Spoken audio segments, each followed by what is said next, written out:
ನೋಡ್ರಿ, ಶಿವಾಜಿ ಮಹಾರಾಜರ ಬಗ್ಗೆ ನಾವು ಎದೆ ತುಂಬಿ ಹೇಳ್ತೇವೆ. ಯಾಕೆ ಹೇಳ್ತೇವೆ ಅಂದ್ರ, ಭಾರತೀಯರು ಶಿವಾಜಿ ಮಹಾರಾಜ ಅಂತಂದ್ರ ನಮ್ಮ ರಕ್ತದ ಕಣಕಣದೊಳಗೂ ಸಹಿತ ಒಂದು ಶಕ್ತಿ ಬಂದಂಗ ಆಗ್ತದ. ಯಾಕಂತಂದ್ರ ಅವ ಹಂಗ ಬದುಕಿದ. ಎಷ್ಟೋ ರಾಜರು ಆಳ್ಯಾರ, ಅವ್ರ ಹೆಸರು ನೆನಪಿಲ್ಲ ನಮಗ. ಆದ್ರೆ ಶಿವಾಜಿ ಮಹಾರಾಜ ಆಳಿದ. ಎಲ್ಲಾ ರಾಜರು ಏನ್ ಮಾಡ್ಯಾರ, ಮಣ್ಣಾಳ್ಯಾರ, ಅವ್ರು ಮಣ್ಣಾಗಿ ಹೋಗ್ಯಾರ. ಶಿವಾಜಿ ಮಹಾರಾಜ ಕೇವಲ ಮಣ್ಣಾಳಿಲ್ಲ, ಎಲ್ಲರ ಭಾರತೀಯರ ಮನಸ್ಸನ್ನು ಆಳಿದ. ಅದಕ್ಕೆ ಅಜರಾಮರವಾಗಿ ಉಳಿದ. ಎಲ್ಲರ ಮನಸ್ಸನ್ನು ಆಳಿದ ಶಿವಾಜಿ ಮಹಾರಾಜ್. ಅವ ಇಷ್ಟು ಎತ್ತರಕ್ಕೆ ಬೆಳಿಬೇಕಾಗಿತ್ತಂದ್ರ ಯಾರು ಕಾರಣ ಅಂತಂದ್ರ ಅವರ ಹಿಂದಿರ್ತಕ್ಕಂಥ ಸಮರ್ಥ ರಾಮದಾಸರು, ಅವ್ರ ಗುರುಗಳು, ಅವ್ರ ಮಾರ್ಗದರ್ಶನದೊಳಗೆ ಅವ ಬೆಳೆದ. ಎಷ್ಟು ಶ್ರೀಮಂತಿಕೆ ಇತ್ತು ಶಿವಾಜಿ ಮಹಾರಾಜ್ಗ, ಎಂತ ಐಶ್ವರ್ಯ ಇತ್ತು, ಇಡೀ ರಾಜ್ಯವೇ ತನ್ನ ಕೈ ಒಳಗಿತ್ತು. ಆದರೆ ರಾಮದಾಸರು ಏನು ಮಾಡ್ತಿರ್ತಾರೆ, ಒಂದು ಮನೆಗೆ ಭಿಕ್ಷೆ ಬೇಡ್ತಿರ್ತಾರೆ. ರಾಮದಾಸ್ ಭಿಕ್ಷೆ ಬೇಡುವಾಗ ಮಹಾರಾಜ್ ತನ್ನ ಮನೆ ಮೇಲೆ ನಿಂತು ನೋಡ್ತಾನ. ನೋಡಿ ಅನ್ಕೋತಾನ, ನನ್ನ ಕೈ ಕಳಿಸಿರ್ತಕ್ಕಂಥ ಗುರುಗಳು ಮನೆಗೆ ಭಿಕ್ಷೆ ಬೇಡುವಂತ ಸಂದರ್ಭ ಬಂದದಲ್ಲ, ಅವ್ರಿಗೆ ಏನಾದ್ರೂ ನಾವು ಮಾಡ್ಬೇಕಂತ ತಿಳ್ಕೊಂಡು ಏನು ಮಾಡ್ತಾನಂದ್ರೆ, ಮಹಾರಾಜ ತನ್ನ ಸೇವಕನ ಹತ್ರ ಒಂದು ಲೆಟರ್ ಬರೆದು ಕಳಿಸ್ತಾನ. ಲೆಟರ್ ಬರೆದು ಕಳಿಸಿ ಆ ಸೇವಕರಿಗೆ ಹೇಳ್ತಾನ, ಈ ಪತ್ರವನ್ನು ತೆಗೆದುಕೊಂಡು ಏನು ಮಾಡತ್ತಂದ್ರ ನನ್ನ ಗುರುಗಳಾದ ರಾಮದಾಸ್ ಅವರ ಪಾದಗಳಿಗೆ ಹೋಗಿ ನೀ ಇಡು ಅಂತೇಳಿ ತನ್ನ ಸೇವಕನಿಗೆ ಕಳಿಸ್ತಾನ. ಅವಾಗ ಆ ಸೇವಕ ಹೋಗಿ ರಾಮದಾಸರ ಪಾದಗಳಲ್ಲಿ ಆ ಪತ್ರವನ್ನು ಇಡುತ್ತಾನೆ.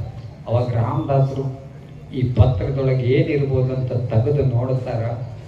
ಅವಾಗ ಆ ಪತ್ರದೊಳಗ ಬರೆದಿರ್ತದ, ಗುರುವೇ, ನಾನು ನಿಮ್ಮ ಶಿಷ್ಯ, ನೀವು ನನಗ ಅಕ್ಷರವನ್ನು ಕಲಿಸಿರ್ತಕ್ಕಂಥ ಗುರುಗಳು, ನನ್ನ ಬದುಕನ್ನು ಹೆಂಗ ಇಟ್ಕೋಬೇಕಂತ ಕಲಿಸಿರ್ತಕ್ಕಂಥ ಗುರುಗಳು ನೀವು ಮನೆಗೆ ಭಿಕ್ಷೆ ಬೇಡಕತ್ತೀರಿ. ಇದು ನನ್ನ ಕಣ್ಣಿಂದ ನೋಡೋದಾಗವಲ್ದು.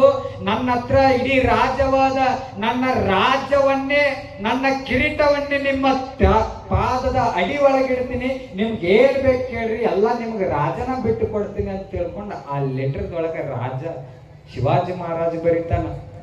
ಅವಾಗ ಆ ಲೆಟರ್ ನೋಡಿ ಮುಗುಳ್ನಾಗತ್ತಾನಂತ. ಸಮರ್ಥ ರಾಮದಾಸರು ಮುಗುಳನಾಗತ್ತಾರ. ನಕ್ಕ ಕೇಸಿಂದ ಆ ಮಹಾರಾಜರು ಬಂದಾಗ ಹೇಳ್ತಾರಂತ, ನನಗ ನಿನ್ನ ಅಷ್ಟೈಶ್ವರ್ಯ ಬೇಡ, ನನಗೇನೂ ಬೇಡ, ಒಂದು ದಿನ ನನ್ನ ಜೊತೆ ಬಾ ಅಂದ್ರು. ಶಿವಾಜಿ ಮಹಾರಾಜರನ್ನ ಕರ್ಕೊಂಡು ಅಡ್ಡಾಡಿದ್ರು. ಅವರು ಏನ್ ಮಾಡಿದ್ರು, ತಮ್ಮ ವೇಷವನ್ನ, ಬಿಳಿ ವೇಷವನ್ನ ಶಿವಾಜಿ ಮಹಾರಾಜರಿಗೆ ತೊಡಿಸಿ ಕೇಸಿಂದ ಅವ್ರಿಗೂ ಭಿಕ್ಷೆ ಬೇಡಕತ್ತಿದ್ರು. ಅವಾಗ ಇವರು ಭಿಕ್ಷೆ ಬೇಡಾಕತ್ತಿದ್ರು, ಗುರುಗಳು ಭಿಕ್ಷೆ ಬೇಡಾಕ್ತಿದ್ರು. ಆ ರಾಜನು ಮನೆಗೆ ಹೋಗಿ ಭಿಕ್ಷೆ ಬೇಡಾಕತ್ತ. ಎಲ್ಲರೂ ಆ ಭಿಕ್ಷೆನು ಇವ್ರಿಗೆ ನೀಡ್ತಾರ. ಅವ್ರಿಗೂ ಆಶ್ಚರ್ಯವಾಗಿ, ರಾಜನೇ ಭಿಕ್ಷೆಗೆ ಬಂದಾನಂತ ತಿಳ್ಕೊಂಡು ಎಲ್ಲರೂ ಸಹಿತ ಆ ರಾಜನಿಗೆ ಭಿಕ್ಷೆ ಕೊಡ್ತಾರ.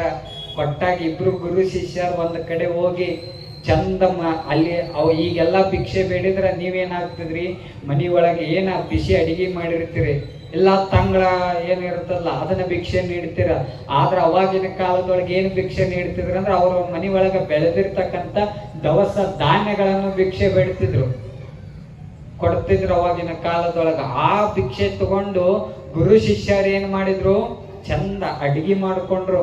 ಅಡಿಗೆ ಮಾಡ್ಕೊಂಡು ಚಂದ ಊಟ ಮಾಡಿದ್ರು. ಅವಾಗ ಮಹಾರಾಜ್ ಮತ್ತೆ ಹೇಳ್ತಾನಂತ, ಗುರುಗಳೇ, ನಿಮ್ಗೆ ಏನು ಬೇಕು ಕೇಳು, ಎಲ್ಲವನ್ನು ಕೊಡುತ್ತೇನೆ, ನೀವೀಗ ಭಿಕ್ಷೆ ಬೇಡಕ್ಕೆ ಹೋಗ್ಬೇಡ್ರಿ ಅಂತಂದಾಗ, ತಮ್ಮ ಹಿಂಗಾದ್ರೆ ನನ್ನ ಬದುಕು ನಡೆಯಂಗಿಲ್ಲ, ನನ್ನ ವೃತ್ತಿನ ಅದ ತಿರ್ಕೊಂಡು ಬಂದು ಕರ್ಕೊಂಡ್ರು ತಿನ್ನುವಂತ ವೃತ್ತಿ ನಂದದ, ನನ್ನ ಸನ್ಯಾಸಿ ಧರ್ಮನ ಅಂತದ್ದು. ಸನ್ಯಾಸಿಗಳಂತ ಯಾರಿಗೆ ಕರೀತಾರ ಅಂತಂದ್ರ, ತಾ ಏನಾದ್ರೂ ಗಳಿಸಿದ್ದು ತನ್ನ ಮನೆಯೊಳಗ ಮಠದೊಳಗ ಕದ ಹಾಕೊಂಡು ತಿನ್ನುವಂಗ ಸನ್ಯಾಸಿ ಅಂತ ಕರೆಯೋದಿಲ್ಲ. ಸಮಾಜದೊಳಗೆ ಯಾರೇ ಭಕ್ತರು ಮಠಕ್ಕೇನೇ ಕೊಡಲ್ಯಾಕ, ಅದನ್ನ ಒಳ್ಳೆ ಸಮಾಜಕ್ಕೆ ಯಾವ ಸನ್ಯಾಸಿ ಕೊಡತಾನಲ್ಲ ಅವನಿಗೆ ನಿಜವಾದ ಸನ್ಯಾಸಿ ಅಂತ ಕರೀತಾರ. ಶಿವಾಜಿ ಮಹಾರಾಜರು ಒಂದ ಅಡಿಗೆ ಮಾಡಿಕೊಂಡು ಊಟ ಮಾಡ್ತಾರ ಗುರುಗಳು ಶಿಷ್ಯರು. ಅವಾಗ ರಾಮದಾಸರು ಒಂದ ಮಾತು ಹೇಳ್ತಾರೆ ಶಿವಾಜಿ ಮಹಾರಾಜ್ಗೆ, ಮಹಾರಾಜ್, ನೀ ನನಗೇನು ಕೊಡೋದು ಬೇಡ, ಅವರು ಬಟ್ಟಿ ಏನ್ ಹಾಕೊಂಡಿರ್ತಾರಲ್ಲ, ಬಟ್ಟೆಯನ್ನು ತೆಗೆದು ಅದನ್ನ ಅರ್ಧ ಕಟ್ ಮಾಡಿ ಕೇಸರಿ ಬಟ್ಟೆಯನ್ನು ಅವನ ಕೈ ಒಳಗ ಕೊಡ್ತಾರ. ಈ ಬಟ್ಟೆಯನ್ನು ತಗೊಂಡ ಇದೇ ನಿನ್ನ ರಾಜ್ಯದ ಲಾಂಛನ ಮಾಡ್ಕೊಂಡ ಈ ಭಾರತ ದೇಶ ಎಂದೂ ಕುಂದಾಕ್ ಹೋಗ್ಬಾರ್ದು, ಇದ್ರ ಏಳಿಗೆ ಆಗ್ಬೇಕು ಸದಾಕಾಲ, ಹಂಗ ಓಡಾಡುವಂತ ರಾಜ ನೀನಾಗು. ಮನ್ನನ್ನು ಆಳುವಂತ ರಾಜ ಆಗ್ಬೇಡ, ಎಲ್ಲರ ಮನಸ್ಸನ್ನು ಆಳುವಂತ ರಾಜ ನೀನಾಗಂತ ಆಶೀರ್ವಾದ ಮಾಡ್ತಾರೆ ರಾಮದಾಸರು. ಅದ ತಕ್ಕಂಗ ಏನ್ ಮಾಡ್ತಾನ, ಮಹಾರಾಜರ ಒಂದು ಸಿಂಬಲ್ ಯಾವುದು? ಕೇಸರಿ ಧ್ವಜ. ನೋಡ್ರಿ ನೀವೆಲ್ಲ ಕೇಸರಿ ಪೇಟ ಹೆಂಗ್ ತೊಟ್ಕೊಂಡ್ರಿ. ಇದು ಎಲ್ಲ ಸನ್ಯಾಸಿಗಳು ಕೊಟ್ಟಿದ್ದ ನಿಮಗ. ನಮಗೂ ಹೆಮ್ಮೆ ಇದೆ, ನಮ್ಮ ಸನ್ಯಾಸಿಗಳು, ನಮ್ಮ ಪರಂಪರೆ. ಅದಕ್ಕ ಗುರು ಶಿಷ್ಯರದಟ್ಟ ಅಭಿನಾಭಾವ ಸಂಬಂಧ ಇರ್ತದ. ಅದಕ್ಕ ನೀವೆಲ್ಲರೂ ಕೂಡ ಮರಾಠರು ಅಂತಂದ್ರ ಬಹಳ ಭಕ್ತಿವಂತರು. ನೀವೆಲ್ಲರೂ ಕೂಡ ನಿಮ್ಮ